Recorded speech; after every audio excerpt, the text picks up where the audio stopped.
In this section, we're going to look at graphs of polynomial functions. We're going to focus on polynomial functions with the highest power x cubed.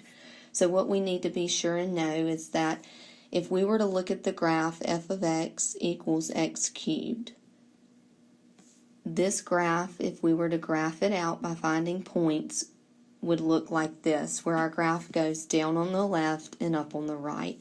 The end behavior for this graph is going to be the same end behavior that we have for any polynomial function that has an odd degree, highest power that's odd. So if we were to also look at f of x equals negative x cubed, it would let us know what the end behavior of our graph looks like for an odd degree polynomial, so whether that power here is 3, 5, 7, 9, 11, odd degree polynomial, but if the number in front's negative, it will flip our graph where it goes up on the left and down on the right.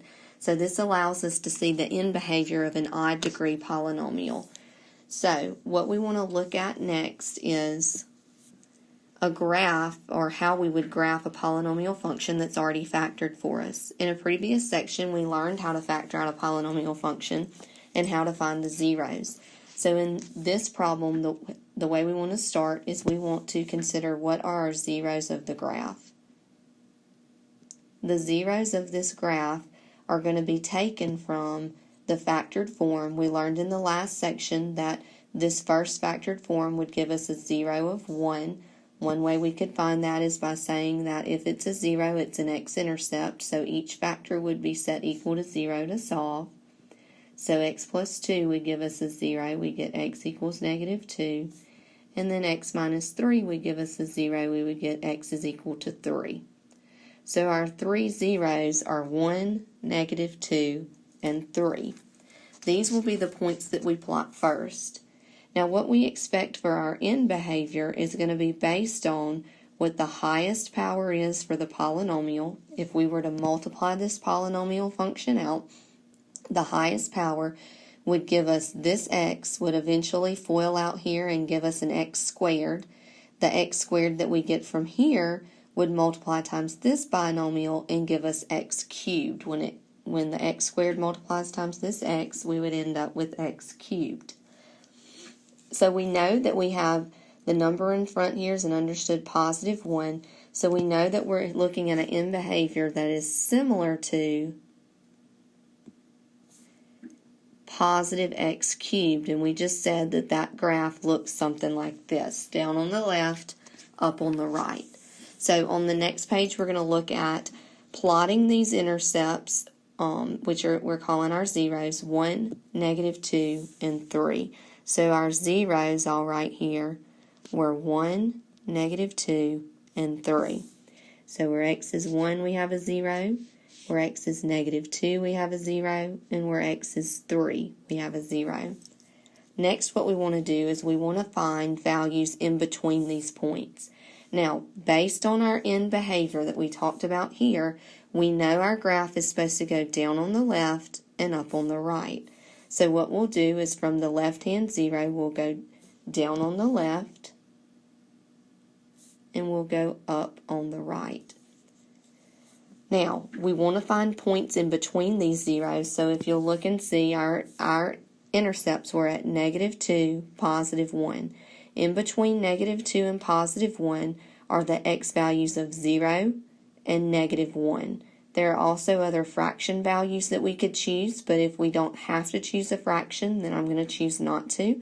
So what we're going to look at is finding what the value is if I were to choose, let's say, x is equal to 0. Some point between our intercepts here and here. So if I let x equal 0, we'll come back to this graph in just a minute, but if I were to take my function, f of x equals x minus 1, this is the given function, times x plus 2 times x minus 3. And if I wanted to find a point on the graph where x is 0, I would fill in 0 for my x values in the given function. So f of 0 equals negative 1 times 2 times negative 3. f of 0 is equal to 6. Now remember we mentioned here that we could have also found f of negative 1, so let's go ahead and just do that so that we can see what we would have gotten and we can just compare each of them. So we said if we had found f of negative 1, we would say negative 1 minus 1 times negative 1 plus 2 times negative 1 minus 3. We're substituting into this function where the x's are. So f of negative 1 is equal to negative 2 times 1 times negative 4. So f of negative 1 is equal to 8. Let's go back now and plot these 2 points. We know that when x is 0, y is 6. So when x is 0, y is 6. Let's draw that out. So we go up 1, 2, 3, 4, 5, 6.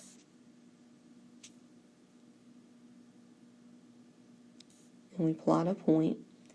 We found that when x is negative 1, y is 8.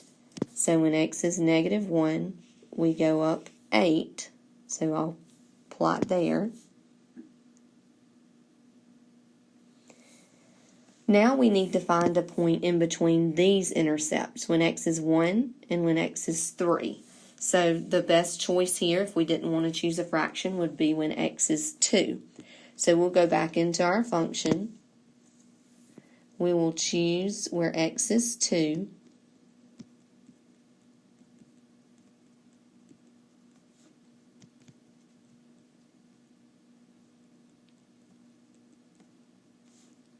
So f of 2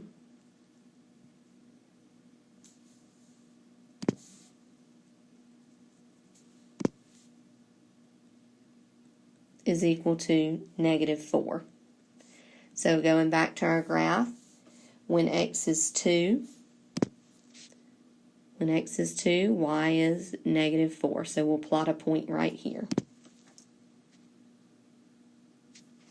Now we will draw our graph through these points. We'll go up, cross back down through, then turn back around to end up going up. So this would be the graph of our function after finding our zeros and plotting points between those zeros.